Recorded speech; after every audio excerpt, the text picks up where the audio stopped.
Yadaanka salaadu wuxuu noqday dhawaaq dunida meel walba gaadhay oo si weyn loo yaqaano kaasoo jiil walba la jaan qaaday iminta uu dhagahaaga ku soo dhaco ayaad ugu raaxaynaysaa siiba salaada hore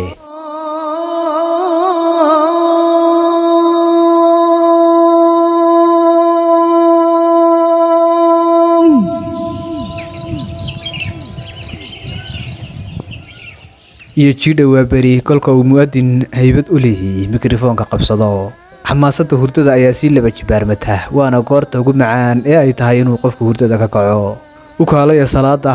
iyo adinka diigu kolka ay kulmaan ee labada dhawaaq ay si dhiifoon dhagahaaga ugu soo dhacaan ayaa ruuxii iimaankiisu qawi yahay furaashka ka booda oo uu weyso aad u qabow badan biyeystaa si uu faraalka loogu yeedhayo u soo guto dadku kala duwan kalena khayr jecel qaar baa bustaha hoosta ka sii huluusha oo labada indhood isku sii dhajiya si ay hurdada macaankeeda uga bogtaan alaaba salaada hore waa xilliyada ugu qurxoon ee indhaha bani'aadamku ay qabtaan casaanka qorax xarooriyaad oo dahaadhka waa beriyaad ku mariiman yahay codka shimbiro kala nooca daruuro aan tiro badnayn iyo xidigo uu ka mid yahay xidiga waa beri ayay indhihiisu qabtaan waa ruuxii walla hanuunka la doonay ee hiirta waa beri hagooga u qaatay khayrka dadka badankoodu ay ka hurdaan kala guurka habeenka iyo maalinku waa wakhtiga ugu macaan ee indhaha bani'aadamku basaasta ku tiraan waana wakhtiga uu ruux waliba jecel yahay inuu xaadir ahaado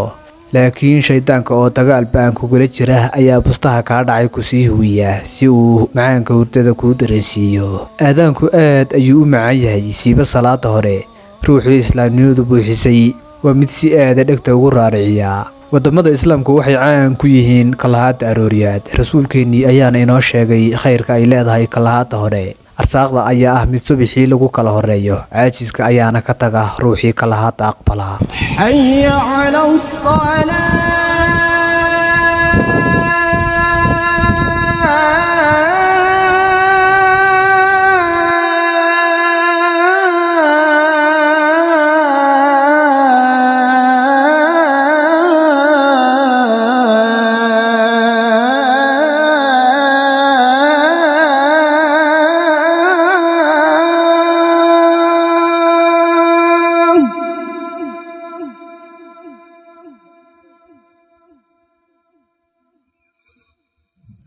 حي